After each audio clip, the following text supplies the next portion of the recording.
Hello? Oh, I think we called each other at the exact same time. Alright. I'm just trying to get you set up there. All right. You ready? Yeah, I'm good. Just... Oh, there you are.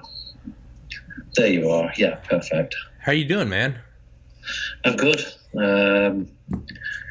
It's been a busy day, but I'm relaxed now. All right, that's good. That's Ready good. to go. That's good. I wanna the podcast I did yesterday.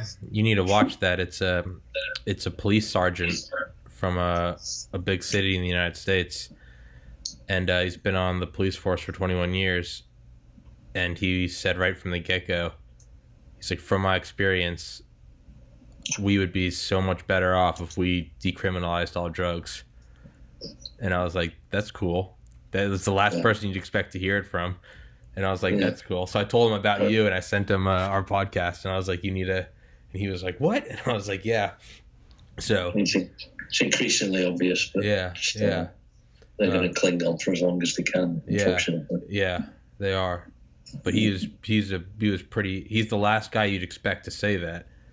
And because he's not looking at it like you and I are, like Terrence McKenna. It's, if life, liberty, pursuit of happiness, blah, blah, blah. He was looking at it as like, we have to enforce these laws, and there are dangerous people that are going to get the drugs here no matter what. And now you're putting police officers' lives in danger. So that's how he was looking at it. He was like, we don't need to be sending in guys with guns. He was like, to get people with a pot leaf. And so I was like, yeah. But so for so you're Dominic Milton Trott. We did I believe you were on episode number 13, and we talked about your new book, The Drug User's Bible. And there it is. I'll link it in the description. And you did an AMA on Reddit, which was awesome. And we talked about the book, which was awesome. And we got off into the weeds and went all philosophical and political. And we had to finish it up. But I was just thinking, like, I kind of want to hear some of your experiences. So I messaged you, and I was like, we did the book, we did politics. I was like, I just want to hear it from you. I want to hear it from the man who did it. So you said yes, and here we are. So yeah. I thought when you asked that question, a handful of examples, I sort of thought, well, which drugs should I talk about? And what I tried to do was pick 3 different experiences which were radically different to each other across 3 different classes of drugs, rather than a typical psychedelic experience. I thought we'll go across the breadth of the drugscape and pick 3 different experiences, and with one of them I can link into other subjects. So I sort of picked them just randomly, generally, other than making sure they were in different areas of the drugscape, which is what I've done. Yeah. Sent you a list. The first was Bangladesh. The second was crystal meth, methamphetamine. Mm-hmm. The final one was Salvia divinorum, which I think you've done. I've not done Salvia. I have not done Salvia. You haven't? Okay. No. I've seen people. I remember being with a friend summer 2010.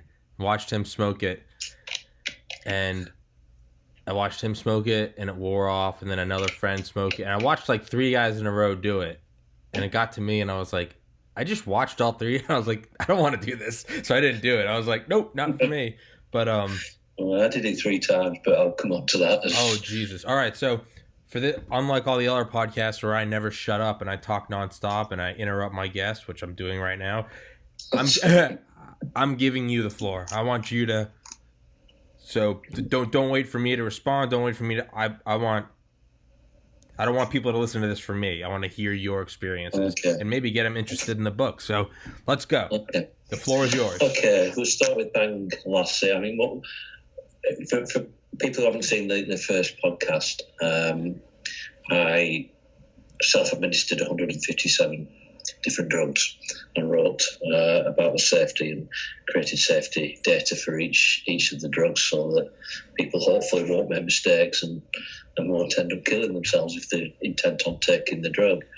And where it was possible and appropriate, I would travel to the original authentic source of the drug. This is where I went to Peru to do ayahuasca and so on and so forth. One of those adventures, traveling episodes was recently. It was to India, to a place called Varanasi, and it's for what you might think is everybody's done and the drug is cannabis, but in this particular part of the world, they don't. It's generally used for spiritual reasons, and they use edibles, only not just edibles. They use this preparation known as Bhang, BHANG. Okay. And it's part of the ancient Hindu tradition. And what they produce is it's a sort of a yogurty type milky drink. Can be different flavours, and they infuse cannabis into that. Then they drink it out of a bowl, and then they do this meditative, spiritual thing to basically, as part of their, it's not really religion, their philosophical / religious practice. So I'd had plenty of experience with cannabis, obviously, and I'd used edibles quite a lot over many years. So, I wasn't really a sort of priority because it's just cannabis, and I'd done enough of it not to be that sort of excited about it. But I thought, well, I really should do this. So I planned and off I went to Varanasi. Now it's legal in this part of India, in cannabis, so there wasn't really any problem. And I've researched that there are, well, I knew because I've been to India for other adventures, that there's a drink called lassi, which doesn't have cannabis in it. What the drink that has cannabis is called Bang Lassi or Special Lassi. Okay. So I researched Special Lassi in Varanasi, and it's sold all over the place. But there's three particular lassi shops, which is what they call, that were prominently cited. The blue lassi shops and lassi shop that I can't remember the name, and the green lassi shop. So off I went to Varanasi, and I thought, well, I'll go to any one of those. It doesn't matter to me. I'd worked out where they were on the map. And Varanasi as a place was spectacular. I mean, if you've not been to India, India is alive with sound and colour and smells, and it's an extraordinary experience.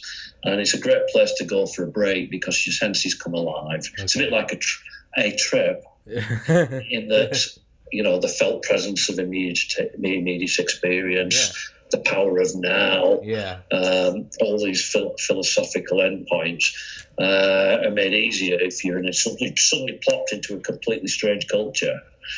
You're aware of your senses. Yes. And it's like that because it's sort of the sort of culture itself is just completely different, and it's a bit like a time warp in many respects. So on the day I decided to take the Bang Lassi, I went to started off on the Ghats, and the Ghats are what it's mainly famous for tourists, which is on the Ganges, on the river. There's sort of steps leading down, and these go on for miles and miles. So I walked along them for a couple of hours, and then I sort of cut back in where I felt that the green lassi shop would approximately be. And lo and behold, I found it very easily. Okay. I asked a young guy who looked like a hippie, actually, and he said, I went to the blue lassi shop. But he got his Google thing out. His phone. It's 100 metres down there, and it was. Yeah. So I got to this shop, and there was a chap behind the sort of counter, and he was facing the road but tucked away, and he was sort of busy around and crazy. And I said, "Can I have a Bang Lassi light?" because I was in the middle of an Indian city. I really didn't want to be completely out of my tree. Yeah. So I sort of looked at me, so off we prepared it, and I sort of dollop a lump of cream on the top of it, and this sort of green fluid went in, which was the cannabis. And he handed it over, and I handed him over the cost, which was $2 of US dollars, £1.50. And he said, "Can you face the counter and drinking it?" So I sat down on this little bench and sipped away, and it tasted quite nice, actually. It tasted like eating yogurt. Didn't taste cannabis-like, which surprised me. So what I then did is, when I finished it up, I went walking through the town, like a sort of regular tourist, really. But it was nice. I could feel it sort of starting to take effect. And it was like a sort of light cannabis buzz and mellowing, sort of, as is fairly normal and typical of an edible.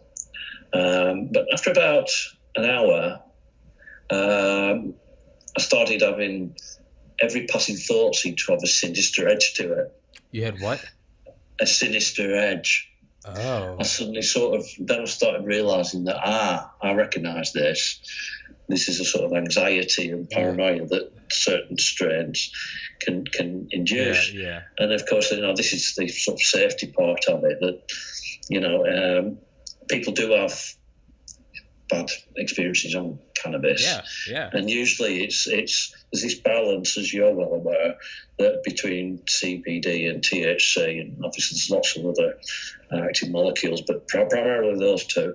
And the mix between them will determine the type of experience that you have. And the short answer is, well, if that strain gives you an anxiety and a not very good experience, do this, reduce the THC and increase the CBD. Well, obviously, there's none of that available. You just take it as it is. Yeah. So I had this bang last year, and I realised that,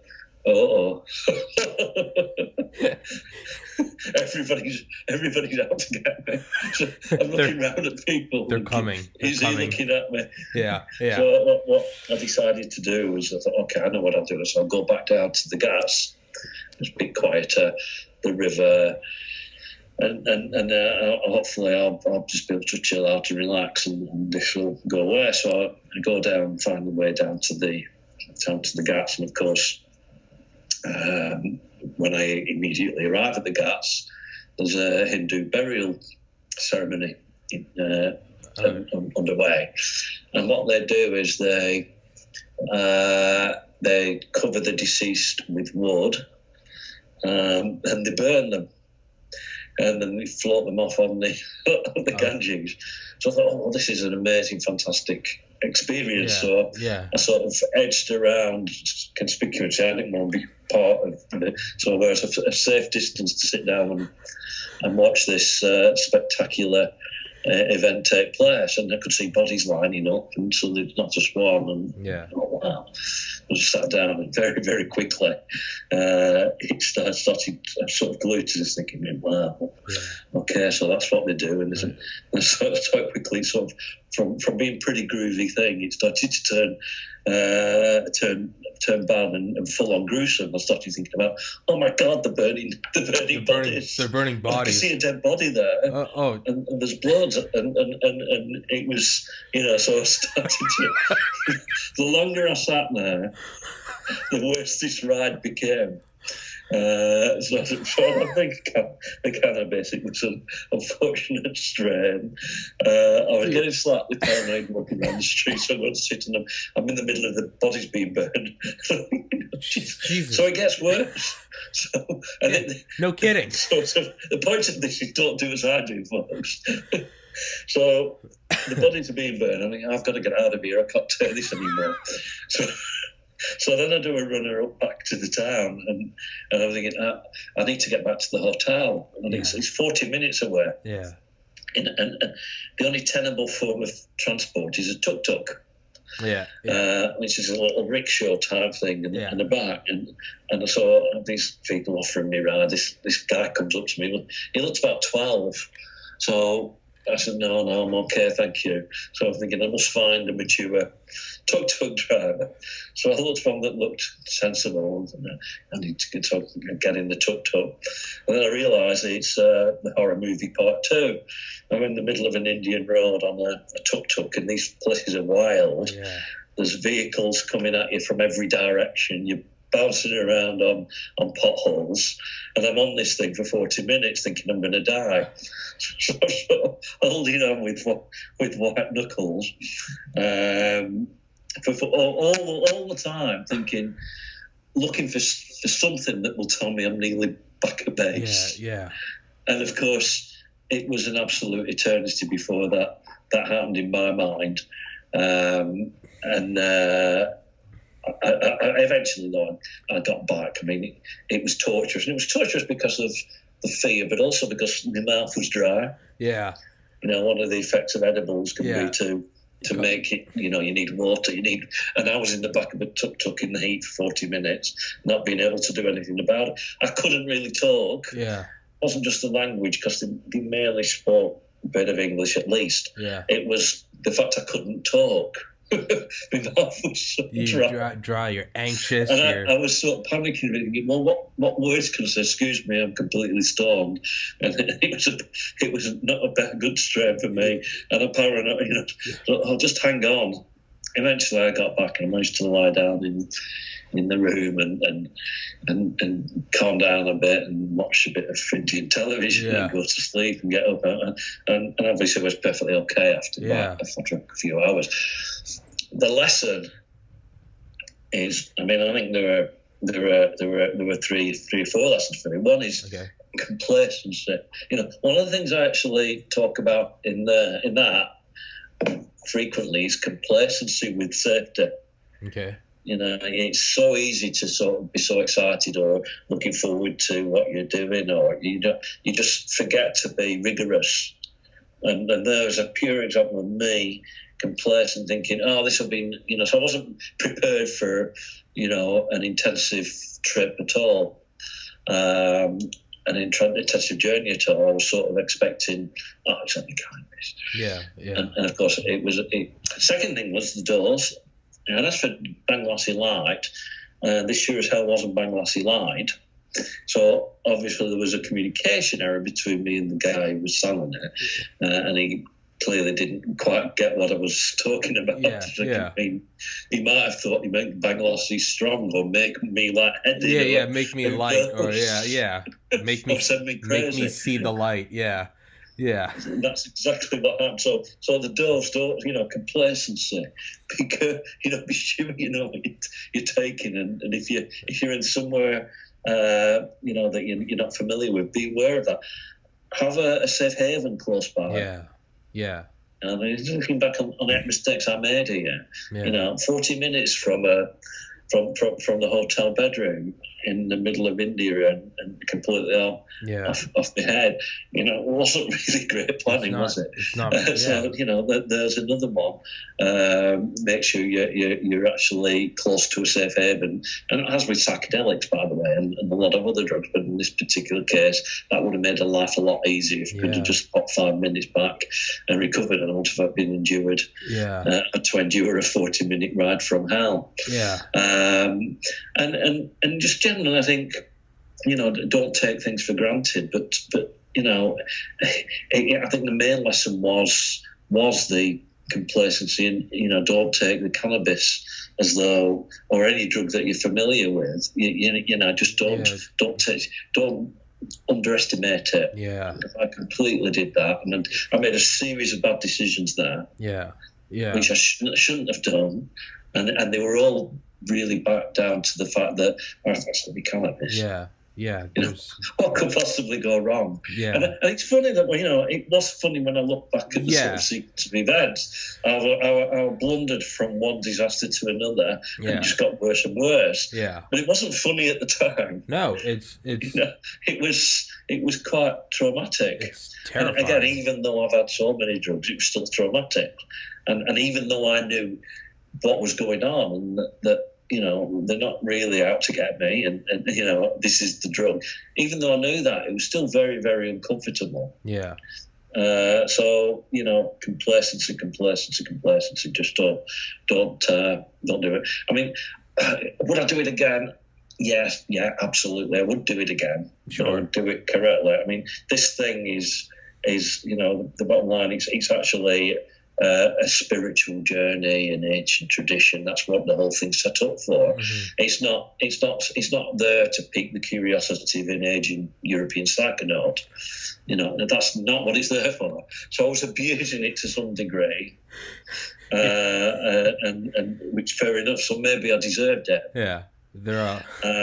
But if you're gonna bring Lassie, or if you're gonna have any drug, but even cannabis, in a strange place and under strange circumstances, just plan it a bit better than I did. Yeah, and make sure you have somewhere to go, and make sure that you're communicating properly, and you're sure of the dose, and that you actually, you know where you're going to go if things go wrong. I took the thought through. If this goes badly, what am I going to do? No, I know what I'll do. I'll go and watch some bodies being burned. No, then I can go. I can get on the back of this tuk-tuk on this crazy ride that's so busy. It's just undescribable, really. So that was Bang Lassie. Yeah, I feel like anybody else. I'm in that because it's probably it could be a great experience. Yeah, but unfortunately, I'm up to that one. Those are all things that I feel like those experiences would all be anxiety-inducing without the Bang Lassie. I feel like just watching bodies being burned, being on like a crazy road in India and not being able to speak. I mean, I'm used to India, and okay. And a lot of people go to India and they get they're lost when they first go into a major city. I mean, Varanasi is more Indian than virtually any other city in India. Okay. It's more historical. It's more sort of compressed. And, it's a great place to visit. But, a lot of people go to India and it's just too different for them. Yeah. It's just so culturally different to what they used to, that they struggle and they get scared and they're fried. The tuk-tuk drivers are generally really good drivers. Yeah, yeah. You'd have to be pretty good to be able to survive more than 5 minutes. Yeah. And because I've been a few times, I'm okay with it, and I'm okay with tuk-tuk ride, just because I'm sort of tune into where I am, but the cannabis changed all that. It's made it all more threatening than it actually was. So, it's if you're not familiar with that with India and you go there, then it's probably going to be a big enough culture shock. Without doing something like Bang Lassie. So I probably would recommend that don't go to India for your first time to do Bang Lassie. Yeah, because you're gonna have so much going on in your head and around you, and that it might be, you might struggle to, you might love it. I mean, so many people do. It's a great place to go. Yeah. But some people are like, oh no, it's good. Yeah. They're all asking me questions. Yeah. It's so that can happen. But I think it's a fantastic country to visit,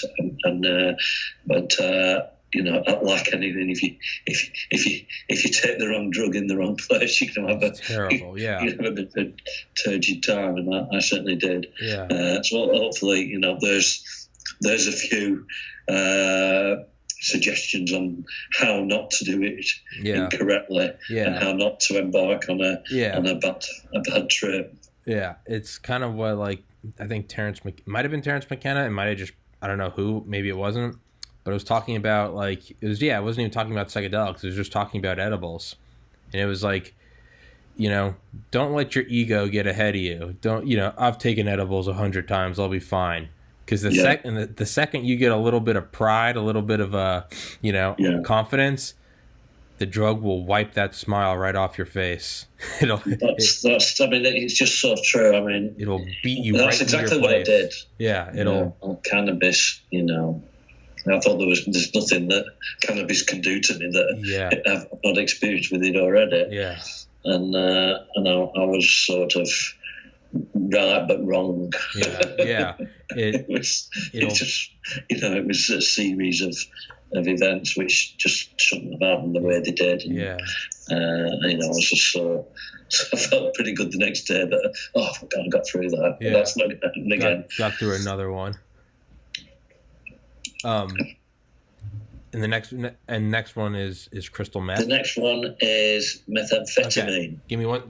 I'll be back in 30 seconds. Let me use the bathroom. If you can't tell, I always kind of go to the bathroom. No problem. I'll talk randomly. All right. Okay. Yeah, I'm Dominic Miltrot, and hopefully, what I've put in the book will help you if you take drugs, not make the sort of mistakes that I describe in the book. And hopefully be safer. No drug is drug-free. It's risk-free, but the book is intended to mitigate some of the risks that you're exposing yourself to. And it's on Amazon. I'm struggling now what to say to you, but I'll show you the book again. There it is, 514 pages. I've organised it, as I think I said this in the last podcast, into chemicals and botanicals by and large, with the first section being chemicals like powders and so on. And the second part being the botanicals, which are the plants and the seeds and the roots, a lot of which I had to do travelling for. So I've tried to make it interesting as well as informative, with little anecdotes similar to the one I've just given on Bang Lassie. Yeah. Okay, you're back. Yeah, I am. Let's go. Okay, methamphetamine. This is clearly one of the most infamous drugs that in society. It's crystal meth. It's got various other names: ice, pristine, so on and so forth. And I had this well into the writing of the book. I'd had a lot of drugs beforehand, and the reason I'd scheduled it late on was partly fear, partly because of crystal meth. Yeah. But partly because I'd left the illegal drugs later on. Why was that? Because I knew I'd have to travel and it would be more difficult to get hold of them and so on and so forth. So methamphetamine, I obtained, I think it was 100 milligrams, and I'll show you a picture of it. Okay. So that you can, there you go, it's a black and white picture. It's sort of there, it's in that sort of. Okay. And as you can see why it's called ice and sometimes called glass. It's crystal and it's transparent. And what you do is you scrape it and make it into a sort of fine powder. Okay. And then you snort it like cocaine. And what did I have? 100? I think it was 100 milligrams. 92 milligrams actually in the end. About 100 milligrams. I weighed it, and I've got a list in the book of things you must do, the 10 commandments of safer drug use. One is obviously weigh it. So I weighed it, and it turned out that I've been shortchanged and had 92 milligrams of crystal meth in my little tray. Yeah. And I'd had amphetamine, which is similar earlier, so I roughly knew what it was going to be like, and I'd had a lot of other analog stimulants. So I started off by sort of preparing lines of 10 milligrams each. And just a bit more background. I mean, it's not a new drug. It's been used for quite a number of years. And like amphetamine, it was actually used in the war, the Second World War. Yeah, Nazi Germany. It was. Yeah, they used it on the pilot. I think it was kamikaze pilots in Japan, and they'd use it to keep them awake and to make them fearless and to fight more effectively. Yeah. Yeah. So it's got quite a history to it before it became a sort of infamous street drug. So I started to snort this, and the early lines, 20 milligrams, 30 milligrams, I started to experience sort of heady sort of stimulation. I wouldn't say that I was particularly high, in that I had any euphoria, but I was certainly, I can feel something in my head, and I'm not tired, and so that's probably the therapeutic sort of levels that I was going through, and sort of wait 10 minutes and then I'd have another 10 milligrams. And it's a fairly typical way of proceeding, I believe. I think I got to about 40 or 50 when I suddenly realised that I was having a wonderful time. I was starting to, obviously, all the anxieties had gone, and the euphoria was starting to sort of edge into play, and I was focused and interested in what I was doing, and wow, this is quite good. So I had another 10, and then somewhere around that, I sort of thought, wow, this is amazing. Yeah. I'm sort of, not a care in the world. I'm sort of energized. Yeah.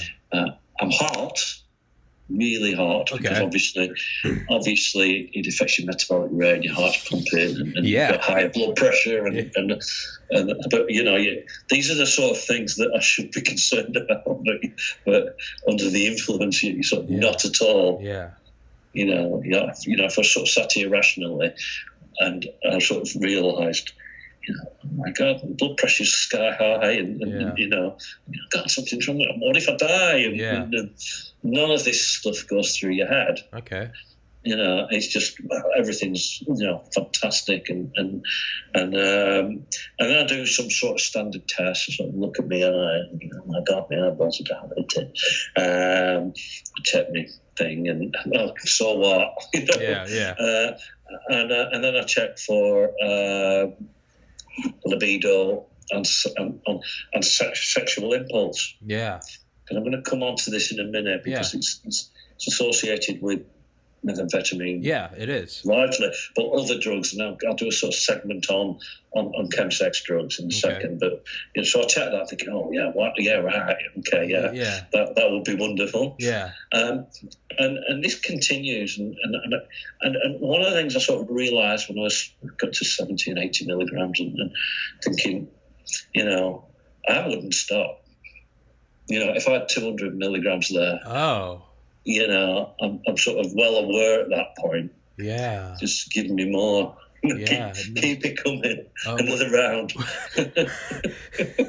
Keep it coming. And I got to 92, and I'd had it, and it was about 3-4 hours, and it just went on a number of other hours. It went on 7, 8, 9 hours, and all the way through it, it was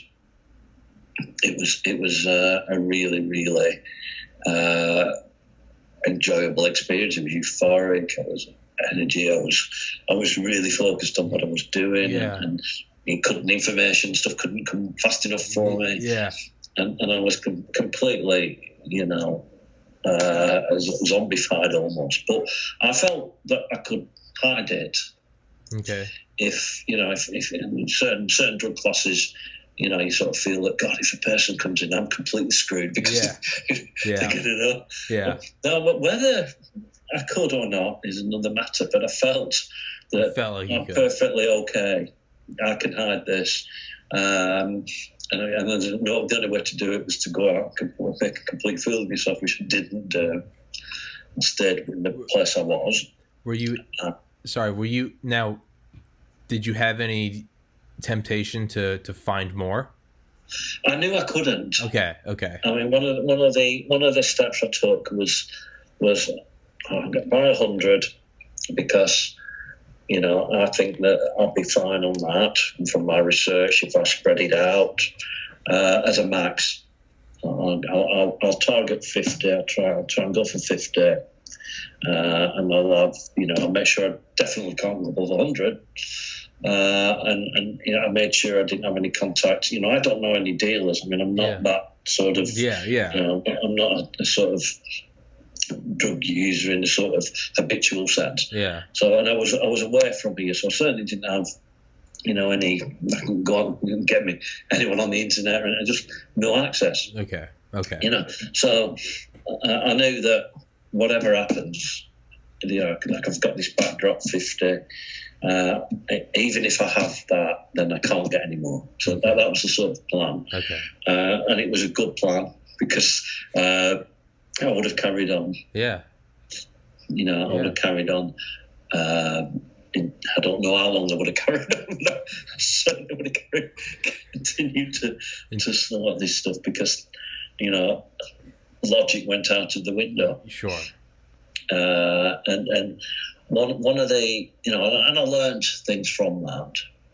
I learned that the theory that, I had in play about, put it out of reach and this stuff is supposed to be a compulsive redosing substance. That's not theory, it's fact. So I learned a lot, but I also learned on a higher level that I was sort of thinking about, well, there's something I need to put at the front of the book about stimulants, but most classes of drugs, not psychedelics, but most of the classes of drugs. And I ended up calling it "What Goes Up Must Come Down." Mm-hmm. And what I meant by that was clearly you go up and you come down. It's not that banal. What I meant by that is you have lots of classes of drugs. Take alcohol as an example. When you consume alcohol, you're consuming it for this bit of the elevation, the sort of quasi-euphoria where you're going up and you reach a peak. Unfortunately, then you're getting a bit sedated with the alcohol and then tired, and then you're not feeling so great. And the next morning, and by now you're below baseline, so you're going down, and then maybe in the morning you start to come back up, and you eventually get back towards baseline, and you're normal again. That's your typical. Sure. That sort of curve applies to, most drugs outside the psychedelic arena. Okay. And I sort of did a sort of little example in the book to try and illustrate and explain this, that these drugs, they're the same in terms that you go up, you come down, you go under par, you come back to normality. But that shape is different drug by drug. I've just sort of explained the alcohol curve, but the crystal meth curve is a sort of hope goes up another many times higher than alcohol. Yeah. Eventually you come down and you go well under, because the next morning after I'd had this experience, I was like, oh God, I'm drained. I'm like a car without any oil in it trying to run. Really? My brain's sort of like this organ that I'm aware of this organ in my head, and it's not really where it's not mechanically, it's rusty. And I've got no energy, and so I was like that. And normally I'd expect, sort of, you get this on other drugs, cocaine and MDMA. You come back up reasonably short period and back to normal. Well, with methamphetamine, you endure this short-term rottiness, this sort of lack of any energy, But the actual period it takes to come back up to the baseline, to I'm normal again, this is what I'm like, is longer. Really? Yeah, it's longer than these other drugs. And the other part of it is, depending on what you've done, it can sometimes take, and how much you've had and how often, it can take years to get back. I'm not saying you're necessarily suicidal all the time, but to actually get back to where you were before. Yeah, you're right below. you sort of can get close to it, or you can dip it around. It can take a long, long time, and this is why people, say that it sucks the life out of you. It sucks the joys of life from you. Yeah, or because that is what it does do. Yeah. For me, on that one occasion, I was, I'm still not I'm back to normal, but in certain situations, I sort of remember the high and the experience of crystal meth. And it's always my God, that was wonderful. Yeah. Now that's not good. No. That's still, there, because it's if I wasn't, depending on who I was and what situation was in life, that temptation is always going to be there. Yeah. Because I know you get hold of this and you've got this extreme joy. Yeah. But because I'm perhaps older and wiser, I can look at it more philosophically and think, yes, source this shit afterwards. Yeah.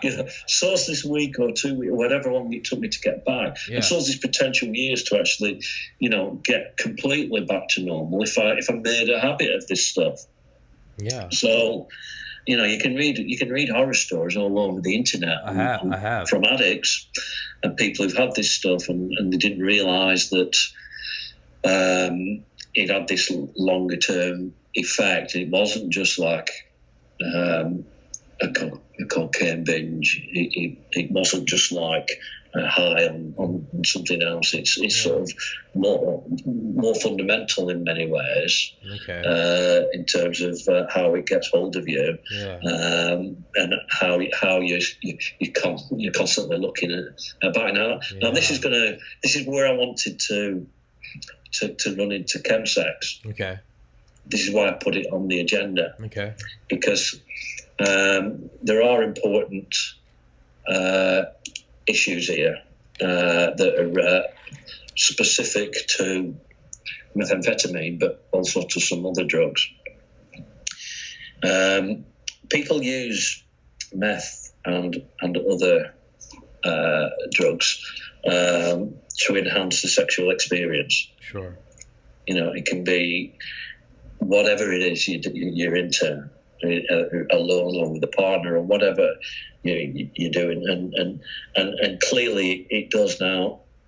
And you can read all over the internet. People go on, they have 48-hour sexual encounters. Oh wow. Yeah. Or they masturbate solidly for 36 hours. Yeah. And these are real stories, real people. Yeah. And you scratch the surface and it's surprisingly common. Yeah. Now, what they're doing is they're actually generating serotonin, dopamine, and they're having this high from the sex, and they're mixing it with the high from the methamphetamine or other drug, and it's actually taking them to a higher plateau than is not achievable, than is achievable without the drug. Okay. Right. Now, so you've had this sexual encounter or series thereof, and it's been absolutely miles, 10 times, 100 times better than you've ever had before. Well, here's the thing. It's also 100 times better than you're ever going to have again. Yeah. And think about, what that's going to do for your longer-term relationships. You go and you're not going to be satisfied to the same degree as you were with this drug in your system. Yeah. So it's going to have an impact on longer term relationships. You're going to want to use it to get that spark back. So there's various things can ensue from that. One is you can want more. Yeah. But the least thing that's going to happen is that it's going to have a negative impact on your quality of your life, because part of your quality of your life is sex, and that's going to be sort of disappointing in a relative sense. Yeah. For the foreseeable future. I'm not saying it won't come back eventually, but this is not. Yeah. Myth. This is not exaggeration. This is how it is, folks. Yeah. Yeah. Do you think? Do you think it could be used? Do you think it could be used for couples to rekindle their sex life? I mean, it wouldn't be. It'd be older couples. Well, of course it could. Yeah. No doubt at all. They'd have a wild time. Yeah. But then again, that's the only way they could have the wild time. Yeah. And they end up being meth addicts. Yeah. But it's like, when you're young, you're my age, 29, that's not really a problem. You can switch it up. Let's say you're an older couple, and I don't think it'd necessarily be like, let's bring back our sex life, so much as it might be like, you could acknowledge beforehand, like, this is going to be like a one-time thing. Like, they could enjoy that experience one more time, Yeah. Maybe their love life hasn't been the way, for 10 years or something. The risk is, hey, you might become meth addicts. But I was thinking, like, it'd be, you could sort of be young one more time. It would definitely help to do that for the one occasion. Yeah, it'd be one more time. Well, you could go back in time. You could have, well, let's do it one more time. I mean, but there's all sorts of risks with it. Like heart attacks. Yeah. This is, it is a real problem, because, once you start stacking up these sort of, sex with a drug, it's really sort of, you're in an area where you're going to want to do it again far more than if you don't. For me, it's bad enough just having it, and I'm sort of thinking, well, if I'd had it in that sort of situation, it would be even worse, even more difficult to sort of come to terms with the recovery and put it out of my mind, which is, what I eventually did. On chemsex, I'm going to mention some of the drugs that are used for this, because I know people are interested. I mean, one of the things people have said is you'd be very bold about sex, haven't you? Yeah. Well, not really. I've just stated, what the drugs do. Yeah. It's you need information, and it's just informative. So stimulants are the first class, and what I wrote an article on this for. This is in the book as well. For Release, which is a drug charity. So certain stimulants produce the most primal, prolonged and intensive orgasmic pleasure, which is what I've basically just described. Cannabinoids, cannabis, help you to get lost in the moment and flow with it. Mm-hmm. People use cannabis as a sex drug. At low doses, psychedelics can take you to a different place and enhance physical sensitivity. Particularly the 2C. 2CB was originally sold under the name Eros and Nexus as a sex aid. Okay. And they sort of take your head and I don't know what to take your head in a different place, but they make your skin tingle. Okay. And there's that physical sort of feel about them. And that's the fourth one is empathogens like MDMA, which is very much like that, and increases empathy, which you can see the relationship with it. So I put those as the four main chemsex drug classes, and a lot of people talk about GHB and even alcohol, but then believe me, they're not. The relaxants, they're not. They don't enhance. Yeah. If you've had the makes it worse. You know that GHB doesn't work. Isn't that at all? No. It's a relaxant, and it can help you, mood and stuff, I guess. But that's all. And onto the risks, and I'm going to tell you what the sex drugs are. You need to know what the risks are and what the problems are and what not to do. The way I've described it, I think this is from one of the book, a high water mark can be reached which is not attainable without the drug. This is a poison chalice. It can cause a number of subsequent problems, making normal sexual activity relatively unfulfilling, with obvious and very real implications for relationships. Don't trivialise or dismiss this aspect. It is not as uncommon as you might think. And that's the one I just spent a few minutes describing. Often related to this is an ongoing craving for the sexual payload of the drug in question. Added to its existing hooks, this potent additional inducement can accelerate the path to addiction. Be constantly aware of this and take full account of it. Well, do you need, some of these drugs are addictive, crystal meth's addictive. Do you really need extra inducements to take?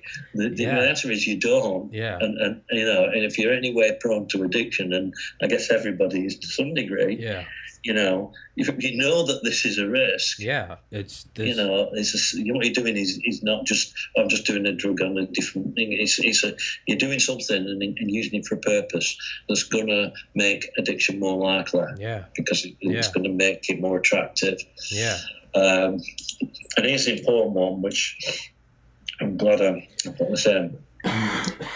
Important to bear in mind that under the influence, judgment is often impaired, and that events can develop quickly and potentially without due deliberation. It is probably not the best idea for a single party to heavily engage whilst the other doesn't. Equally, parameters and boundaries should be agreed beforehand. Okay, so you typically have a couple that are going to have a drug, one of these sex-enhancing drugs. Well, whilst under the influence, you're going to, do whatever you want to do. Yeah. And it might not be what you wanted to do when you were sober. Yeah, yeah. So understand that, any boundaries that you have, they need to be agreed. Because if you go with the flow, you'll just follow the flow for sexual gratification, wherever that may take you. Yeah, yeah. Because you're going to lose a lot of control. Yeah. So agree the boundaries and parameters before you actually use a drug in this arena. Yeah, yeah. For sure. And finally, and this is, again, it sounds trivial, but it's not really. Finally, the compound stress of both sex and drugs on the body should be carefully contemplated, particularly by those predisposed to medical conditions. So when you engage in sexual activity, you're putting your body under strain, your rate's going to increase. Fine, it's what people do, normal. Yeah. When you have a drug, the same thing's likely to occur. When you have them together, you're putting extra stress on because you're combining those two. Yeah. Those two routes to the same, to higher heart rate, higher blood pressure, etc., etc. Yeah. So just be aware of that. And if you are sort of dodgy in any way, shape, or form, maybe it's something that you wouldn't do. Yeah, it's okay. Yeah, it's what you said earlier. To touch on it, you said, there's no need to add another addictive layer to an already addictive compound. The draw though is like, it's for someone that wants to experience that uppermost level of intoxication, and it's someone like me, like I'm very curious about that. But for that reason, I mean, I've gotten drunk, I've smoked weed, I've done psychedelics on 4 occasions in my life. I've never touched cocaine or amphetamine not because I look at it like that.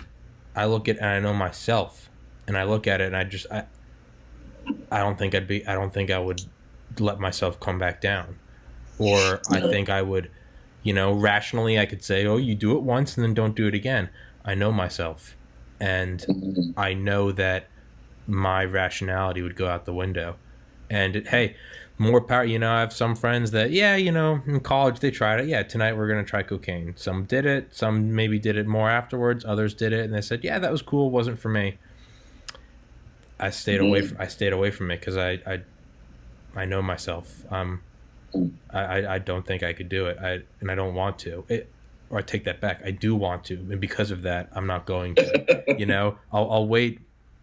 I'll wait until I'm older and I've lived a long life and I'm financially secure. And I'm like, you know what? If shit happens, shit happens. But I'm 29 right now, and I'm like, to me, it's knowing what can happen. You're right. You know, you take a decision based on risk for you. That's how it should be. Yeah. It's and what this, the reason for the reason for the chemsex thing is, it's no good hiding the fact that there are drugs there that enhance the sexual experience, because people know it. Yeah. It's how, forget it, lads. Don't try and hide it anymore. It's known. Yeah. What's not known so much is obviously the details of the particular drugs and the nuances between what they actually do, which I've covered. But what's not known is the implications of doing that. What can go wrong and what you should plan for. Yeah. Be aware that it's going to affect your relationships in the longer term. Be aware that it's likely to increase the probability that you'll get addicted to the drug. Yeah.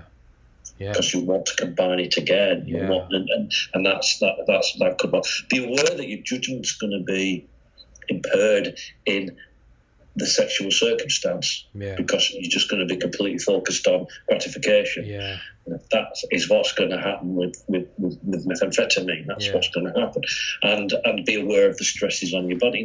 These are things that people don't talk much about openly about sex in a lot of places. They don't talk openly about drugs. So there's even less information about chemsex on the risks of and how to mitigate those than there is for other uses of drugs, for normal drug use, or for sexual issues. Sort of two separate sort of grey areas that society sort of has problems with. To talk about. And if you have a bit of both together, that's definitely going to fall through the gaps and not be discussed, and people are not going to be alerted to the risks and the issues and the routes to avoid a catastrophe. Yeah, which is exactly why I wrote about it. Yeah, it's a very It's not just like, oh, I did these drugs and I had sex on it, let me tell you. It's like, no, it's a whole other dimension of. You could just say sex is another drug. It comes with its own additional issues. Yeah. In terms of risk. Yeah. And in terms of risk mitigation. Yeah. That are separate to just drug issues and risk mitigation. Yeah. There's an additional set that apply to the use of drugs in that situation. Yeah. It's and that's why I wanted to cover chemsex when we did methamphetamine, because meth is the headliner and star, if you like, of the chemsex world. Yeah. And it starts with possibly the most addictive and moreish and compulsive redosing drug that there is, possibly arguable, but I would certainly put it up there. Yeah. Unfortunately, you've got two books there, and can lead to a complete disaster if you're not absolutely careful and you don't know what you're doing. So play safely, kids, and check it all out before you do anything like that. Yeah, like I said, I feel like it's one of those things you'd want to do when you're older, when you don't have years and years of sex in front of you, because you don't want to ruin it. It's like it's a great dessert. You should have it after you have the meal, because you're going to always want to go you're back probably to older. If you're older, you're more likely to be able to deal with the other implications. You're more philosophical. Yeah.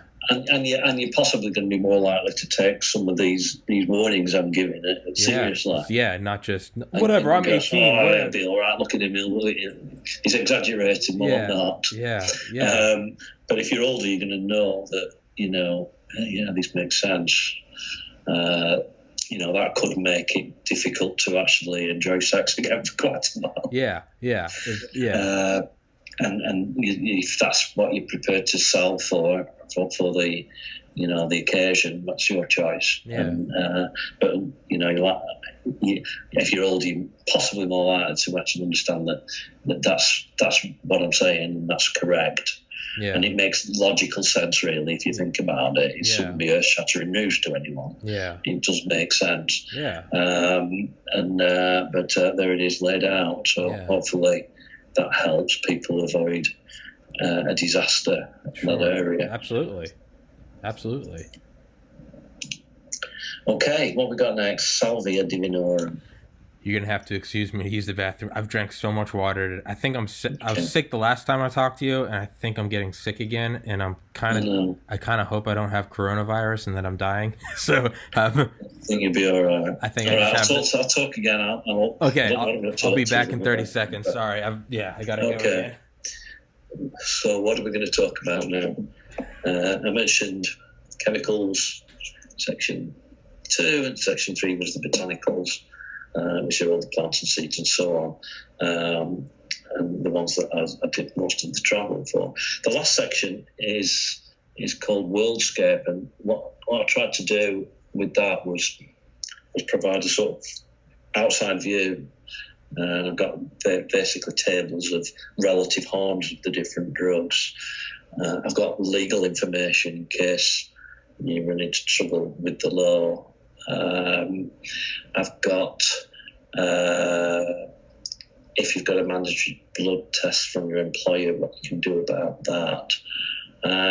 Basically covering safety and welfare in a more general outside type perspective, from a general outside perspective, and that's in section 4. I've got things like a drug dictionary in there as well, and drug tourism, because people like to travel to places to take drugs. So I've tried to give some advice on if you're touring and you're travelling, so on. So that's the final section, and here's Tom back again.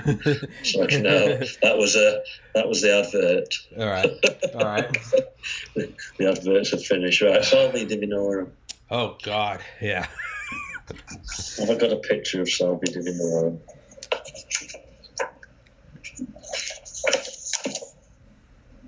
I have somewhere. There we go. Yeah. There you go. Salvia divinorum. I can't see it. Let me just. No, I can see it. Okay. Salvia divinorum. Okay. Now, it's sort of like a smoking material, like tobacco. Yeah. And Salvia divinorum is actually a plant in Mexico, and traditionally it's chewed. Okay. It's only recently been discovered, relatively. And I think you mentioned Terence McKenna earlier. He does a 5-minute, one of these most famous clips on YouTube, is "We interrupt this program for a public service announcement. A brand new psychedelic has been discovered," and you can find it easily on YouTube. Okay. So it does this intro to Salvia divinorum, but it's chewed, and it has a mild effect when it's chewed. Okay. But it's a psychedelic effect, but unfortunately, that is not how it's being used in the West. No. Yeah. In the West, the Salvinorum which is the active, Salvinorum A, which is the active molecule, the psychedelic molecule, has been isolated and then sprayed back onto plant matter, and you smoke it. Okay. And Salvinorum A is a very, very, very potent chemical. So you start, produce this sort of tobacco-like substance. That's not the leaves of Salvia divinorum. It's been constructed in that manner, and because it's been sort of created like that, the effects are completely different to the way it's actually used in the wild, authentically. Okay. So I'm going to basically explain my experiences, and then I'm going to actually there's another one when I actually bought some other drugs that I'll try and remember to cover that, write that down so I don't forget to tell you. Okay. So I bought this from a head shop in Manchester, completely legal. Okay. And I believe it's legal across the United States, but don't quote me on that. I don't. Some states where it isn't. I don't think it's legal here anymore. I think it. Is it not? Well, at least where I lived, I remember. Probably state by state. Yeah. That's what it is. Yeah. You know, in some areas it probably is still. Though I've not noticed too many YouTube videos on it coming out recently, so maybe it isn't. But regardless, it was legal here when I had it because I'm a good boy. And so I bought this stuff, and it was from a head shop, and all these shiny packets were on there. And it was right at the start. It was one of the first experiences. So I thought, that shiny packet. And so I asked this guy, I said, what's that like? And he thought, it's very intense. Now, what he didn't tell me was that it was a psychedelic / deliriant. I thought it was a cannabinoid. Okay. Because that's what all the others were. So, this was research, just not happening. Yeah. This was before I started the book. Yeah. So I got this shiny packet, came home with it. I thought, okay, I'll have this, I'll try this cannabinoid. So, the little bong, I'm going to go outside and smoke it. So, step back into the kitchen. Kansas went bye-bye almost immediately. And oh, shit. Instead of this mild sort of, hi, man, cool. Yeah. It was all the edges turned sharp. And I had this sort of scared feeling, you know. And it wasn't just that everything around me was changing that made me scared. There was a genuine impact of the compound that made me feel sort of terrified almost. Okay. So I sort of thought, for some reason I thought, get back to my office, get back here. Yeah. So I'm sort of trying to, and I end up on my hands and knees, and so somehow get to this desk here, and I'm sort of just trying to get to the thing to try and find some information. And all these little windows and boxes are sort of sharp edges, sharp and colourful, and sort of spinning off into infinity, copies of them behind, like sort of moving, and it was just absolutely terrifying. And I was, because I was in a situation where I didn't know that this was a 5-minute ride. Okay. And I thought, I've really done it this time. Yeah. That's where I was. Yeah. I thought, I need to get back to normal. Will I ever get back to normal? Yeah. Oh God,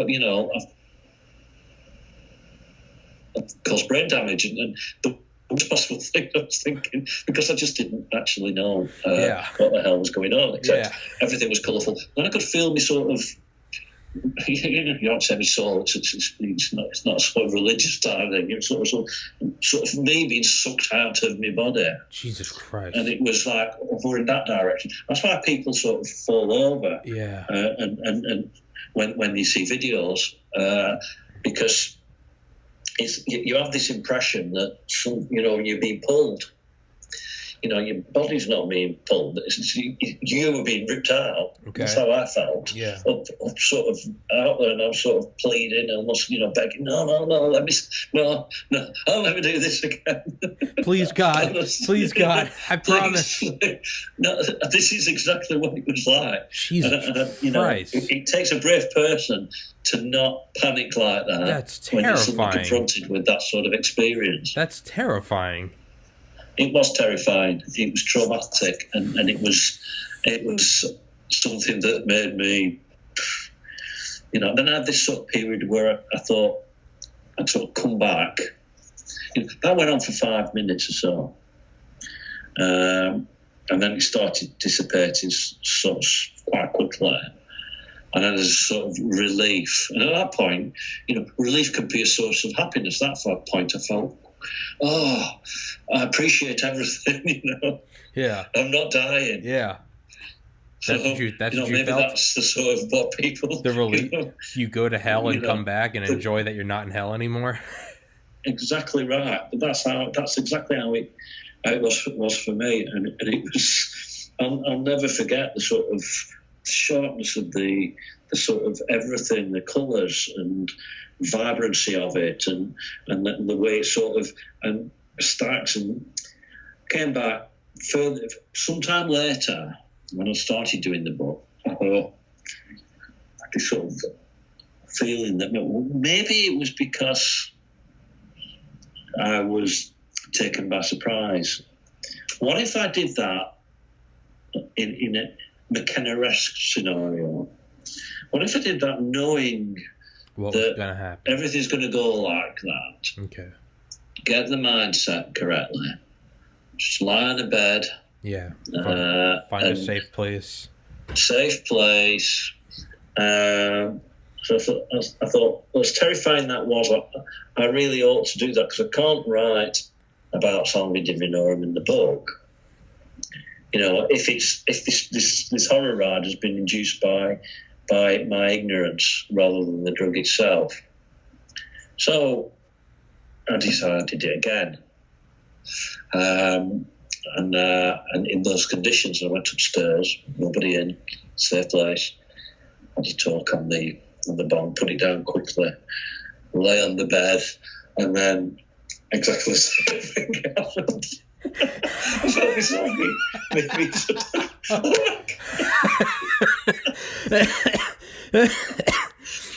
The same. So I'm out the door, terrified. Thinking, what do I do? And I looked up. There's a third floor to this place, and I looked up, and the stairs were sort of spinning off in sort of segments, and I had this feeling that, you know, oh God, I know I'm going to come back, but what if I come back in the wrong universe, in a multiverse? Okay.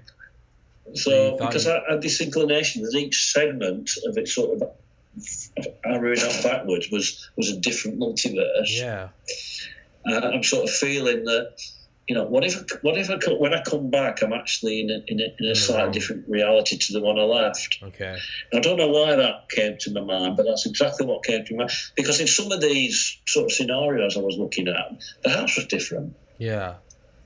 You know, so I'm trying to rationalise this horror show, and the sort of wasn't a conclusion, because one of the themes I had was that maybe I'll come back in a different, and in a way that's possibly what happened, because there'll perhaps be a multiverse universe in which I hadn't taken something and I've come back. You came back to a new one. I've now had that experience. Yeah. So who knows? Yeah. But I just remember at the time, and what made that thought sinister was the fact that I was terrified and I just wanted to get back to normal again.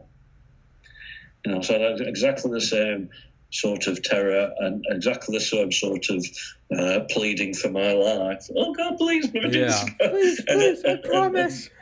And wanting to get back to just make it as it was before. Yeah. You know, so the idea of me sort of landing in a slightly different part of the multiverse was actually frightening to me, because I just wanted to get back. Yeah. Because I was so scared of what was happening. Yeah. And again, after that, the same relief, I got myself downstairs and I was just like, oh. Yeah.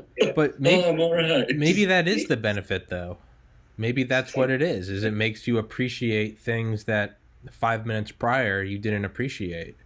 You know? I know that in the book, actually, that, it was only with the value of reflection and time that I understood that this helps bestow different perspective on, for me, or an alternative, an additional perspective of seeing things slightly differently, have the capability of seeing things slightly differently, because I'd endured that experience and understood that, actually you were in this I hate to use words like alternative reality, but to me that was entirely real where I was. Yeah. And that's why it was so frightening. Yeah.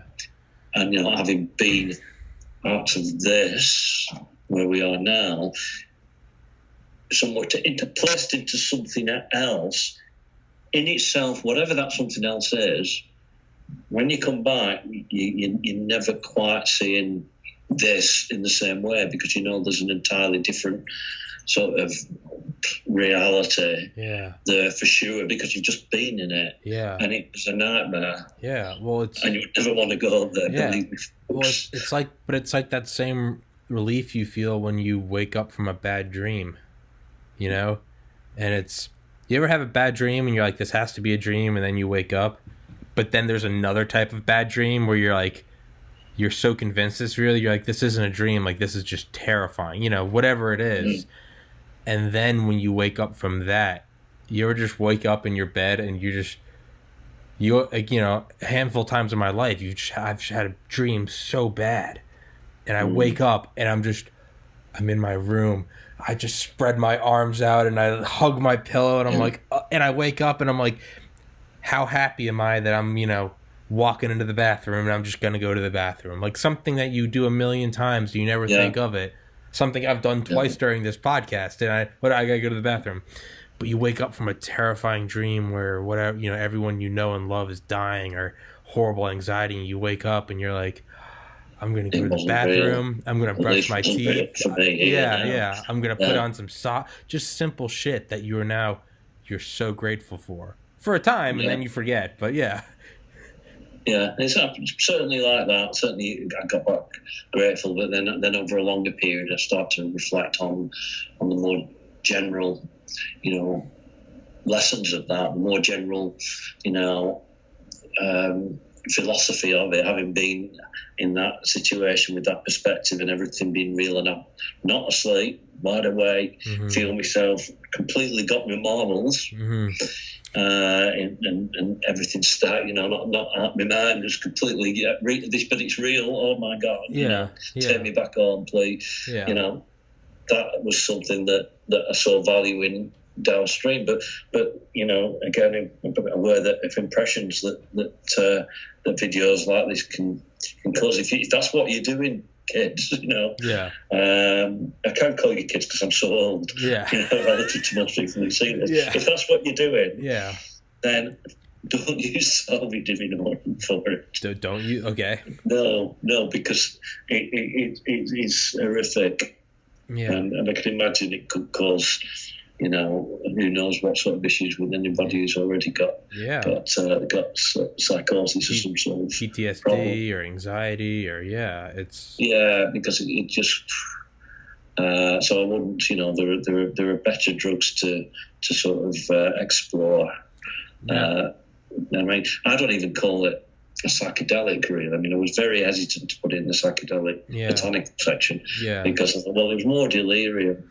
It was more dysphoric. It was more sort of everything the deliriums give you, which is sort of dystopian reality and terror. Everything's horrible. You know, this was closer to that really than a psychedelic.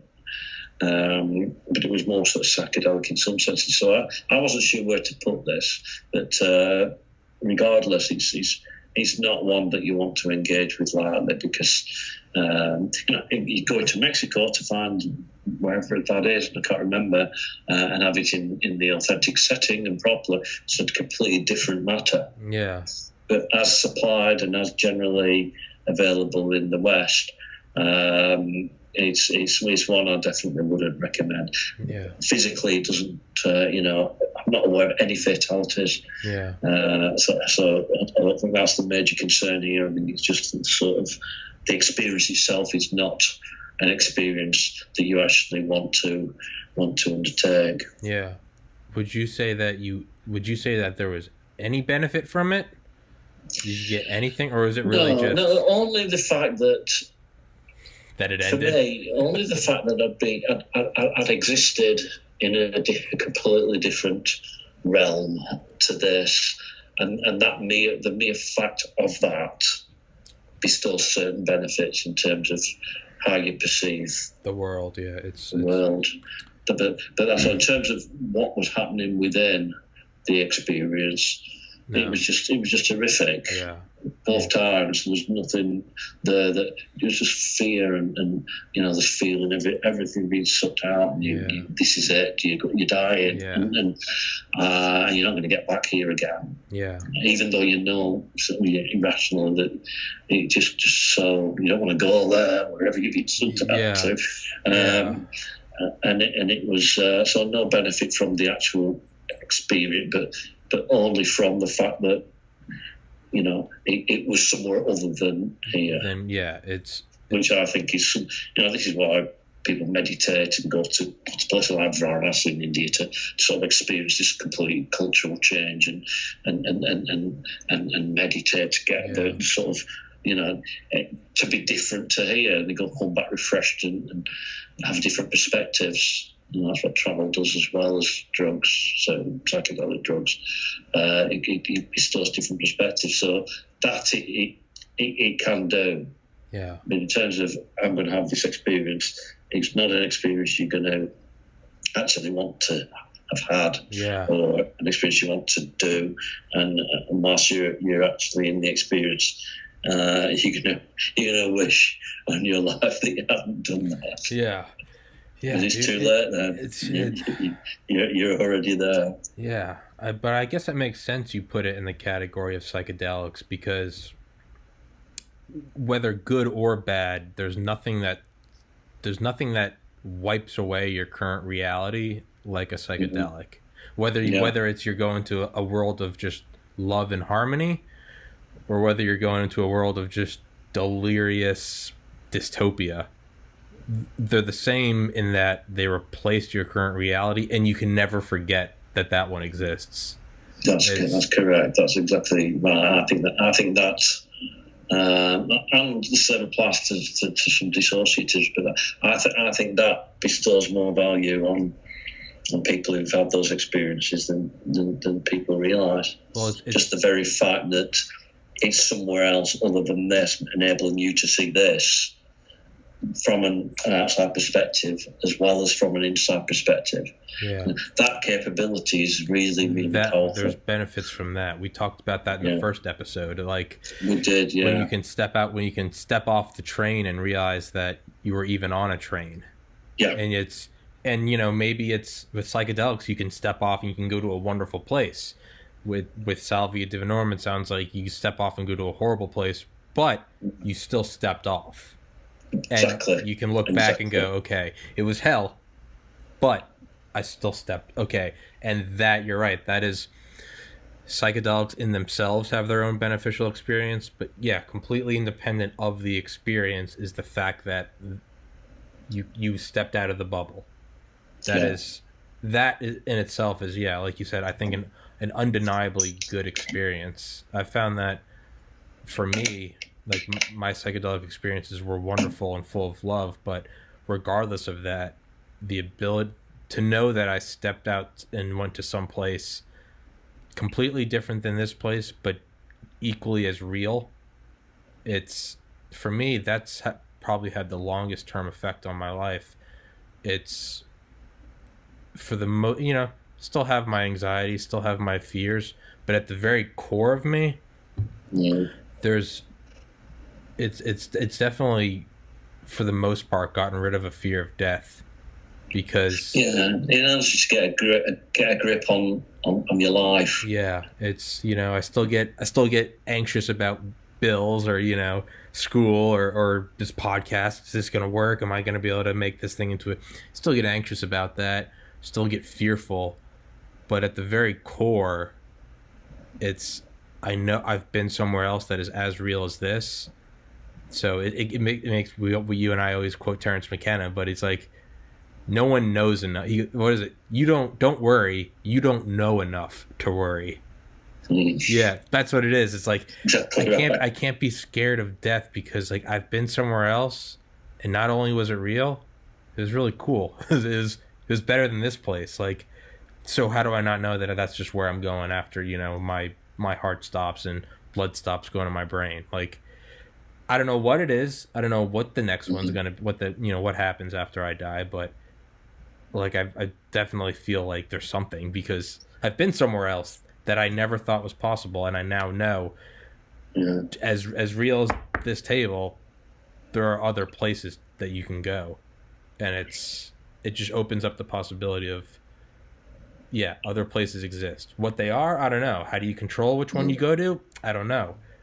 But they're there. They are there. He says, you're no longer, you've got a life narrative. This is my thought pattern through life, and it's a linear narrative, and then eventually it stops because you die more, and that's how you're no longer in that.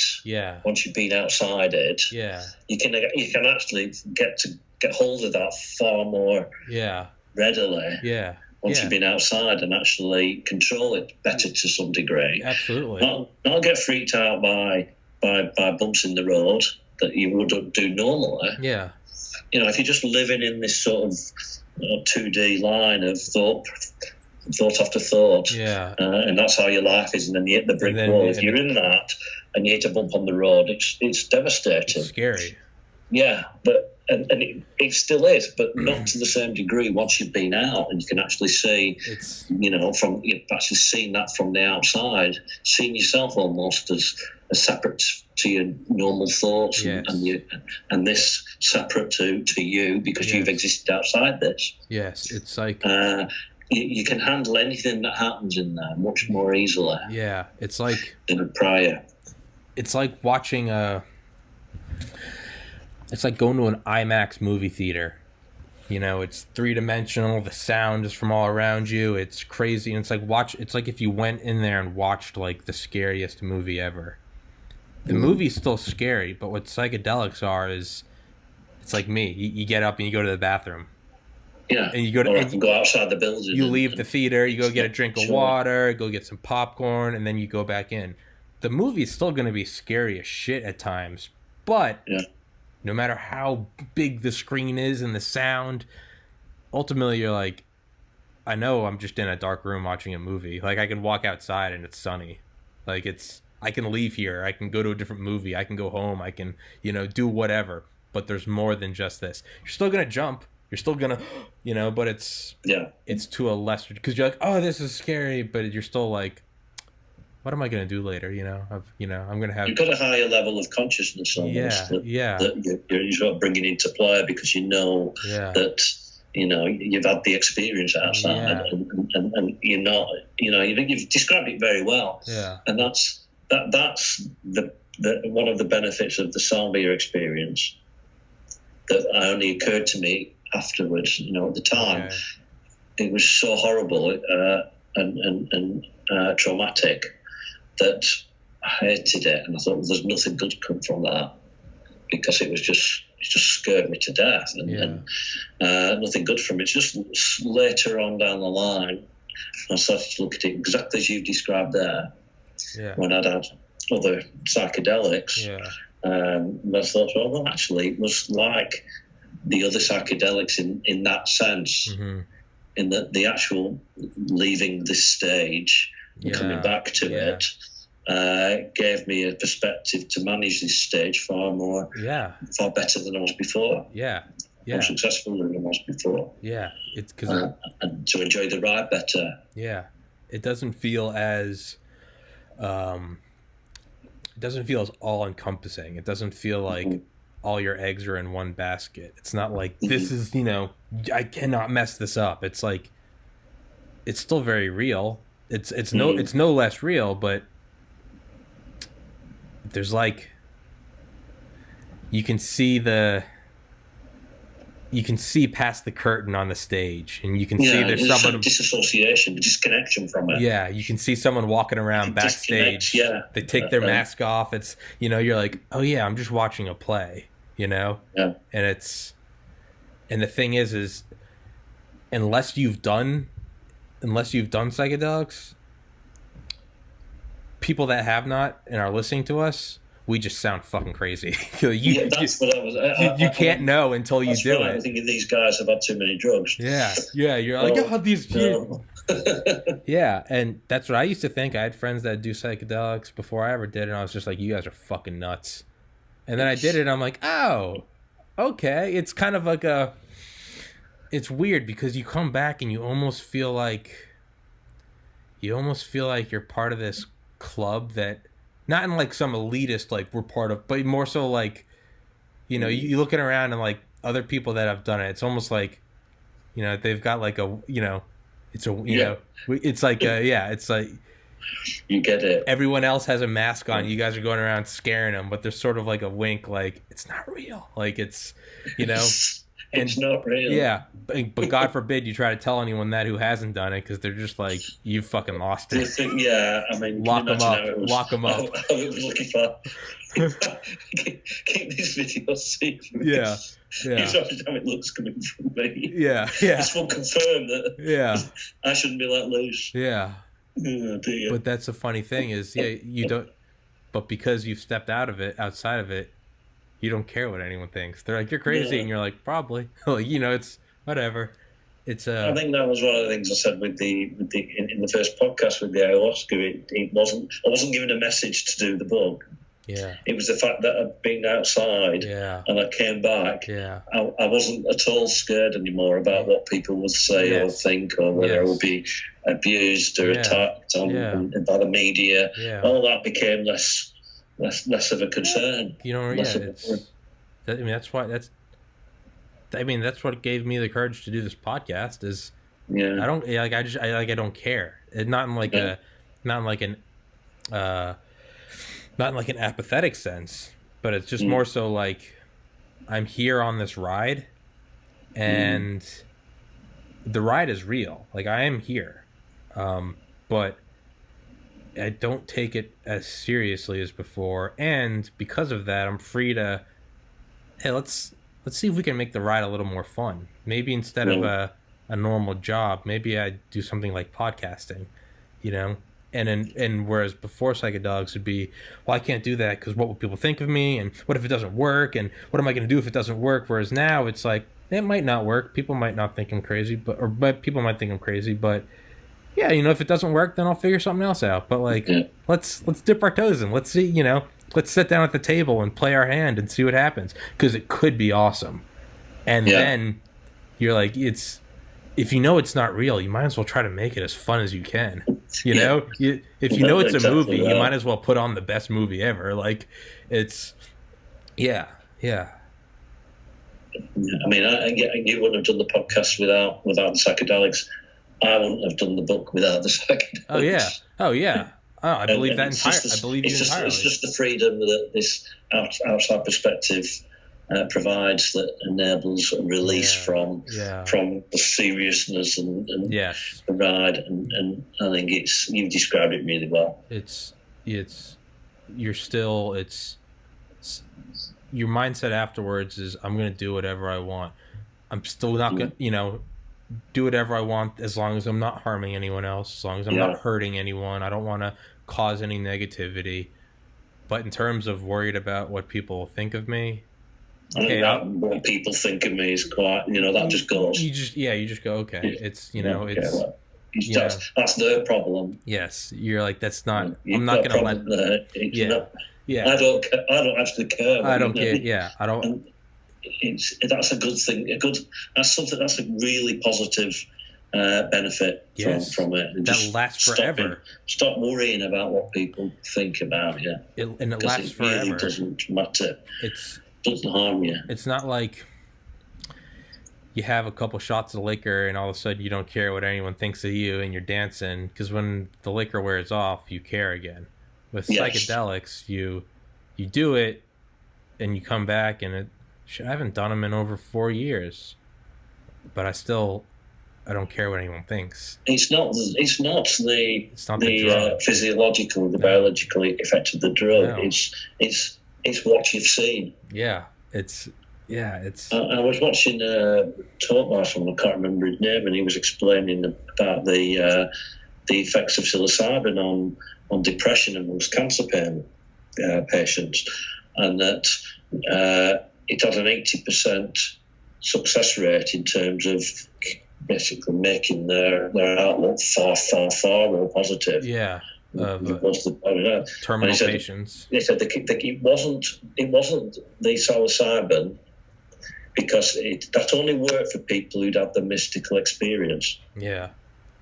And that was the key. You had to have had the experience. The people who took the drug and didn't have the experience, which can happen, weren't cured, weren't helped in any way. Yeah. It was only the people who'd actually had the mystical experience that felt the benefits. Yeah. And I think it's not the psychedelic. it's what you experience whilst you're using psychedelic. It's what you see, what you perceive, where you are. That is what cures you of caring what other people think. Yeah, it's a release. It frees you from all sorts of silly anxieties and nonsense. Yeah. And it's nothing. You know, you're not. It's not because you're a druggie or the drug's damaged you in any. Nothing to do with the drug because it's all gone. Yeah. It's to do with what you've experienced. Yeah. Once you've had the drug, what you've seen. And what you've perceived while you've actually been under the influence. Yeah. Drugs gone, flushed, your biology is exactly the same as it was, no change to anything, but you've had these experiences. And those experiences of what have induced this change in outlook, this more relaxed, higher perspective of things, and a host of other positive benefits to experience. And I think that's really interesting and really important for people to understand. And there's something good to get out there when people are talking about psychedelics. Yeah. I think that they're totally different to other drugs. Yeah. They are. And it's kind of like what Alan Watts said. He said psychedelics, that's how he explained them. He said, once you get the message, hang up the phone. You still know the message. Or he's like a biologist with a microscope. It's like the biologist doesn't stare at the tissue specimen eternally. He looks at it, writes down, looks at it, writes down, and then once he's got enough of it, then he goes off and does something. Doesn't need the microscope anymore. I got it. That's what it is you can... Yeah, it is. You see something, you go, oh, okay. And maybe it takes 2 times, 3 times. Maybe you need to do it every once in a while to remember. But it's not this thing that like, oh, you just did drugs. And it's, you peek behind the curtain.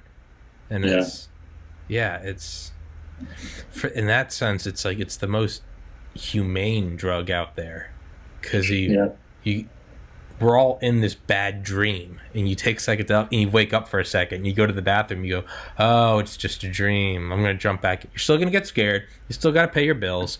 You're still going to, there's still violence. You might get shot. There might be a nuclear war. It's still, like, that shit's still all there. But you're slightly, you can see the exit sign in the movie theater. It's still all there. It's loud. It's in your face. But you're like, oh yeah, it's just a movie. And I think you're better prepared for whatever life throws at you because of that. Yes. Yeah. Because you get having a different perspective, and you're not going to be as likely to completely freak out over something. Yeah. Because you got this sort of mechanism almost now that you have the other perspectives, and you've been outside, and therefore, this is part of the ride. Yes. You can do that as a sort of mental gymnastics, if you like. Yeah. To help you manage a situation. Yeah.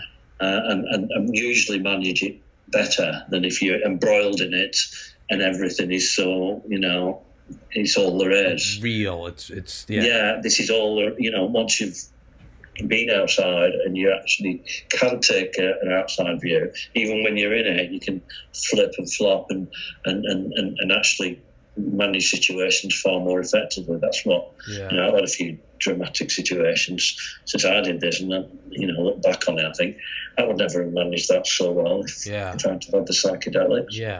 I just wouldn't have been too fraught, too reactive. I'd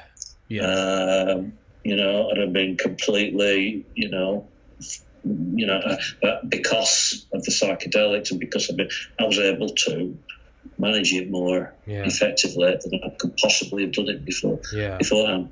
I know that. Yeah. And and it sounds to anyone who's perhaps not taken psychedelics that it does sound fruity, but it genuinely isn't. Yeah. This is what it's done. Yeah. For me, and it's what it's done for so many other people who've had psychedelics. Yeah. And I'm just perhaps typical. Yeah. And it's in what I'm reporting and stating here. Yeah. There's no reason why I shouldn't be typical. Yeah. And this is this is what's happened to me since, and how I think I've managed everything differently and had a more fulfilling life as a result of it. Yeah, and it's don't take our word for it. Go do it. No. Go do it. Well, you know, it's all out there for you to find out about, to explore, to read about, to watch. You know, don't jump into anything, but don't dismiss this. Yeah. Because we're not Fruit Loops. Yeah. There's a lot of people more intelligent than us. Yes. Who've done this, favors people. Steve Jobs. Steve Jobs did LSD, and he said it was one of the more powerful influences in his life that led to the creation of Apple. Yeah. Apple.